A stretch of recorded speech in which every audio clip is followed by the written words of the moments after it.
తెలగ కులస్తుల ఆత్మగౌరవాన్ని కాపాడుకుంటూ బీసీ జాబితాలో తెలగ కులాన్ని చేర్చాలనే ఆశయంతో ఉత్తరాంధ్ర తెలగ కుల ఆత్మగౌరవ పాదయాత్ర చేపడుతున్న విజయనగరం జిల్లా తెలగ కుల నాయకుడు పల్లంట్ల వెంకటరామారావు పేర్కొన్నారు. ఆదివారం ఇచ్చాపురంలో పాదయాత్ర ప్రారంభించిన సందర్భంగా నిర్వహించిన మీడియా సమావేశంలో ఆయన మాట్లాడారు. 1962 వరకు తెలగ కులస్తులు బీసీ జాబితాలో ఉండేవారని, తర్వాత బీసీ జాబితా నుంచి తొలగించబడ్డారని పేర్కొన్నారు.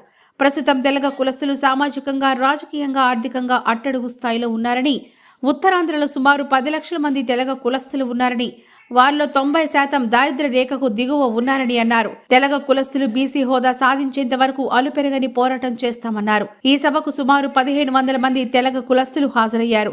బీసీ హోదా సాధించి తరువాత తరం వారికి అద్భుతమైన భవిష్యత్ అందించేందుకు ఈ పోరాటం చేస్తున్నారని, అనంతరం ఇచ్చాపురం పట్టణంలో శ్రీ స్వేచ్ఛావతి అమ్మవారి ఆలయం రోడ్డు నుంచి లడ్డుగుట్టి తులసమ్మ గుడి వరకు పీవీఆర్ పాదయాత్ర నిర్వహించారు. ఈ పాదయాత్రలో వందల సంఖ్యలో తెలగ కులస్తులు ఆయన వెంట నడిచారు. స్టూడెంట్స్ అనుభవిస్తున్న బాధను చూసి, ఆ తల్లిని తాలూకా ఆవేదన చూసి ఈ యొక్క కార్యక్రమం చేపట్టడం జరిగింది.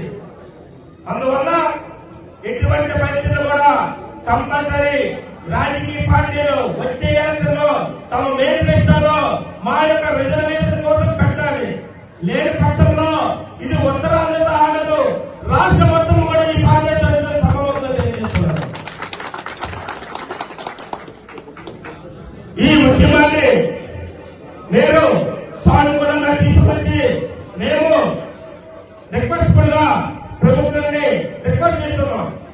మా యొక్క దయచేసి ఈ యొక్క ఎలక్షన్ ముందే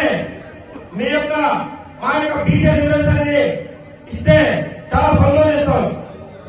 లేని పక్షంలో వచ్చే ఎలక్షన్ లో మీ మేనిఫెస్టోలు పెట్టి మాకు బాండ్ రూపంలో కానీ ఈ యొక్క బీసీ రిజర్వేషన్ ఇస్తారని చెప్పి ఏ రాజకీయ పార్టీ అయితే ముందుకు వస్తారో, సానుకూల చూపిస్తారో దానికి మా మద్దతు చెప్పేసి ఈ యొక్క మీడియా ముఖంగా తెలియజేస్తున్నాను.